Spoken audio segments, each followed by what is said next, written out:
If you love Avatar: The Last Airbender, thank this 1910s explorer who got his crew stranded in the frozen waters of Antarctica. Avatar: The Last Airbender turns 20 years old this week, so here are some things I bet you never knew about it. The story behind The Last Airbender starts at a Rhode Island School of Design Halloween party in 1995, when classmates Michael, Dante, DiMartino, and Bryan Konietzko first met and became friends. Later that school year, they would become collaborators when Konietzko helped paint backgrounds and sell animation on DiMartino's student film. Both of them moved to Los Angeles in the late 90s to pursue careers in animation. DiMartino would become a director at Family Guy, while Konietzko landed a job as art director on Nickelodeon's Invader Zim. In 2002, he created a character sketch that would later influence Avatar. Konietzko said this drawing was inspired by Cowboy Bebop, and as he wrote on Tumblr around 2014, they all had arrows on their heads. I didn't know who any of them were or what any of it meant. I was just exploring it on paper. But back in the early 2000s, Konietzko and DiMartino first thought they wanted to make a coming-of-age animated series based on their childhoods. So, around 2002, using Konietzko's Invader Zim connections, they pitched this to Nickelodeon. But Nickelodeon said, due to the success of Harry Potter and Lord of the Rings, they were looking for a non-violent action-adventure show heavy on legends and lore centered around a child hero. The duo said, we could do that, and promised to have an idea within a month's time. So they brought out all their old drawings and concepts, and they zeroed in on Konietzko's robot monkey, staff boy, and dog bear. He then started drawing other fantasy animal hybrids before landing on a Huck Finn-esque nomadic boy who was herding a group of flying bison manatee hybrids. This drawing was heavily influenced by Hayao Miyazaki. Meanwhile, DiMartino had seen a documentary about the Imperial Trans-Antarctic Expedition of 1914. Basically, what happened was Sir Ernest Shackleton and his crew aboard the Endurance got stuck and stranded for years in the frozen seas and islands off Antarctica. And from this, DiMartino got the idea of a group of people trapped at the South Pole. Konietzko thought, what if they were being terrorized by fire people and had to be rescued by the young nomad from his previous drawing? And the world of Avatar: The Last Airbender finally started to take shape. Over the next 2 weeks, they'd hash out the world and its various settings, and even though Nick wanted something like Harry Potter or Middle-earth, to differentiate their show, they drew inspiration from Asian cultures,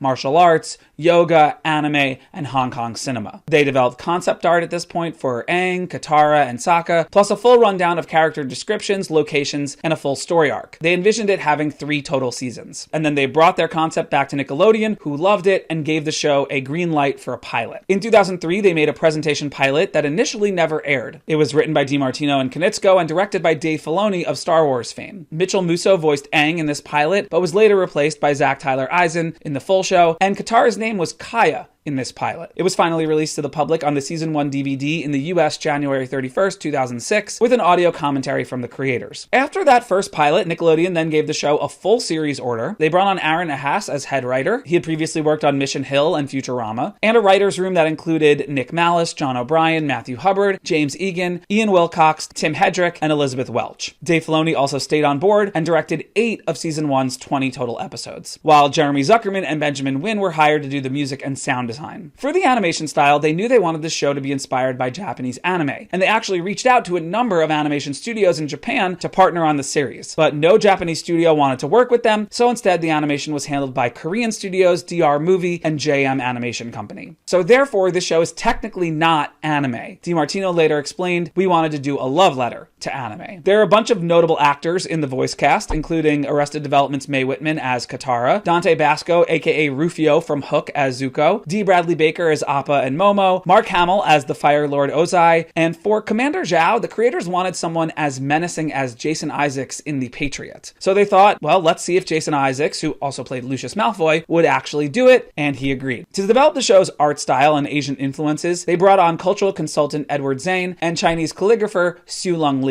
Many of the fictional locations were inspired by real locations in Asia. The Forbidden City and the Great Wall of China were inspirations for the Earth Kingdom City. Lake Laogai, the prison camp seen in Season 2, is based on a real Chinese prison facility that existed in the 1950s and 60s. Water tribe locations were based on Inuit and Sereniki cultures. They started out by designing the Fire Nation off Japanese cultures, but then broadened it out to be less specific as to not have any negative portrayals of real cultures. And then China ended up being more influential on the Fire Nation anyway. For example, the Fire Temple was based on the Yellow Crane Tower in Wuhan, which looks a lot like fire already. Bending gestures came from Chinese martial arts. They hired Sifu Kisu of the Harmonious First Chinese Athletic Association Association to help with these. Each element had a different type of martial arts inspiration. Waterbending is based on Tai Chi and its fluidity. Earthbending came from Hung Gar, which has these firmly rooted stances. Firebending was from Northern Shaolin martial arts, which use strong arm and leg actions. And airbending was inspired by Bagua, which has more circular movements and quick changes. Sound designers Zuckerman and Wynn used a number of Asian instruments to fit the setting. As for the story, it went through some changes in development. For example, Zuko was almost not in the show. The Fire Lord was going to be the only villain, but then the writers realized that wouldn't be all that compelling with him just sitting on his throne for most of the series, so they created the character of Zuko. Nickelodeon revealed the first public teaser trailer at San Diego Comic-Con in 2004, and then the series debuted on the cable network February 21st, 2005. It was an instant hit, becoming the highest rated animated series in its demographic. Over the course of its run, episodes would each get about 1 million viewers. The show did run for its 3 planned seasons, putting out 61 episodes total, and the ratings peaked for the series finale July 19th, 2008, with 5.6 million viewers. During its run, Avatar: The Last Airbender was one of Nickelodeon's top shows and played around the world with syndication in more than 105 countries. Critics loved it. Rotten Tomatoes has collected a couple dozen reviews of the show, and every single one is positive, giving it a 100%. The show was praised at the time for deftly portraying adult themes and ideas, including racial persecution, authoritarianism, systemic injustice, and abuse in a children's show. It won multiple awards during its run, including an Emmy for Outstanding Individual Achievement in Animation, a prestigious Peabody Award, and multiple Annie Awards. The show would go on to achieve beloved cult classic status. In 2013, TV Guide put it on its unranked list of the 60 best cartoons. In 2018, Vanity Fair said it was the 11th best animated show of all time. And in 2018, Indiewire put it at 36 on its list of the 50 best animated shows. The original series topped the Netflix charts when it debuted on the platform in May 2020 and set a record for staying there for 60 days. In the end, Nickelodeon successfully got its fantasy franchise, and it led to an entire universe of spin-offs and related media. There are comic books and novels, at least half a dozen video games, a concert tour that is played all around the world, and of course the animated sequels and live-action adaptations. Let's talk about the live-action ones first. In 2007, while the animated series was still airing, Paramount and Nickelodeon announced that M. Night Shyamalan would be writing and directing a live-action big-screen adaptation. I could do a whole video on that fiasco, but essentially, it was a disaster. Fans called out Shyamalan for whitewashing the characters, and critics hated the writing, directing, and acting. It grossed $320 million at the box office off a $150 million